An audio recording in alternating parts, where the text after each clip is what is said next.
Hello, welcome to Electrical Circuits part number 10, Series Capacitive Circuit Analysis. Now, whenever we're working with purely capacitive circuits where we have no resistors, no inductors, just the capacitors in there, we have to do a little bit different. We have to flip-flop our formulas. So we'll use the reciprocal formula to find our total capacitance.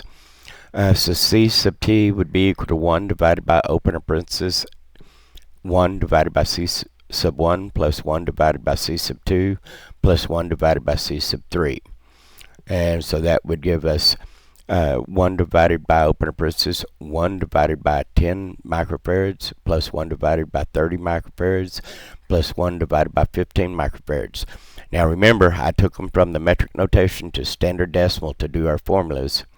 And that comes out giving us a total of 5 microfarads for the circuit.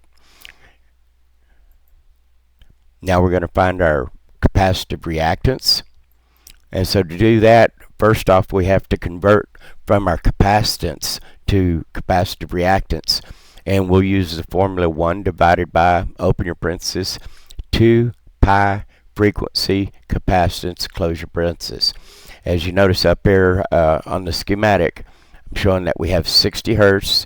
That's typical for what we get out at the wall here in the United States. We operate on the 60 hertz. And so to plug this in, it'll be 1 divided by, open parenthesis, 2 pi 60 times our 10 microfarads, giving us 265.26 ohms. For our X sub 2, we'd do the same process, but we'd use the 30 microfarads, giving us 88.42 ohms. And remember, our reactance is measured in ohms. It's the opposition. And then for C sub 3, we would use the same process, same formula, but plug it in with 15 microfarads, giving us 176.84 microfarads for X sub C3.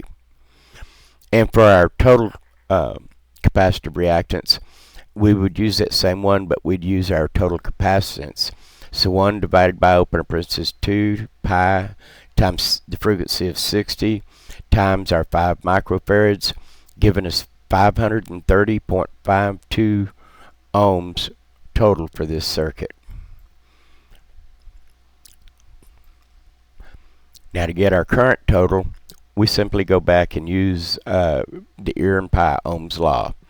Remember from one of the earlier tutorials, we used Ehrenpai as a memory aid to set up our thumb wheels for Ohm's law.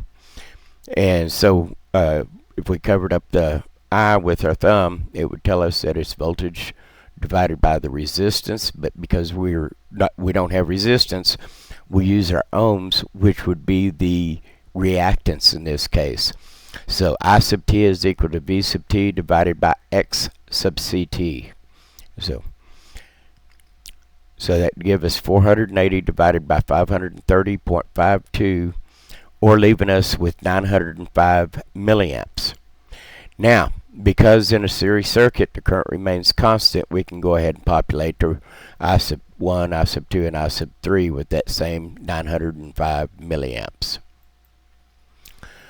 So now we're going to be looking at our voltage drops for the individual capacitors. And so for them, we'll use the Ohm's law again. V sub 1 will be equal to I sub 1 times X sub C1, excuse me. So again, we take our 905 milliamps and put it back in standard decimal notation times the ohms, our capacitive reactance of the first capacitor, the 265.26, giving us 240 volts. Now, I didn't round the 240 volts off into the two significant digits because remember, when we're making these calculations for our expected values, that's our baseline, and we have so many variables, temperature, components having a tolerance range, they're man-made, so we have so many variables, a little fluctuation in voltage. So the math that we do for electricity is close counts. It's like in horseshoes. So we'll have the 240 volts drop at the first capacitor. At the second capacitor, we'd use that same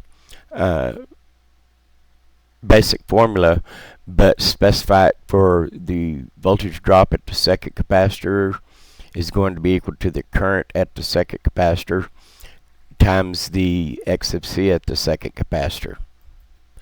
So our 905 milliamps times 88.42 will give us 80 volts roughly.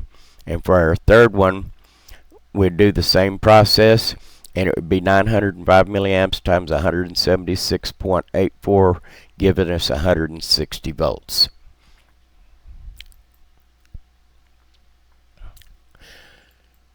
And now we're looking for VARs. You notice we're not using P, we're using VARs. VARs simply stands for voltage ampere reactances on this, and it is sometimes called wattless power, especially if it's a purely capacitive circuit, because your power pulses, you'll have the same power pulses going positive as going negative, and they cancel themselves out, so there's really no real power. And so VAR sub C1 is equal to I sub 1 times V sub 1. So we're using pi. The power formula is still the same one.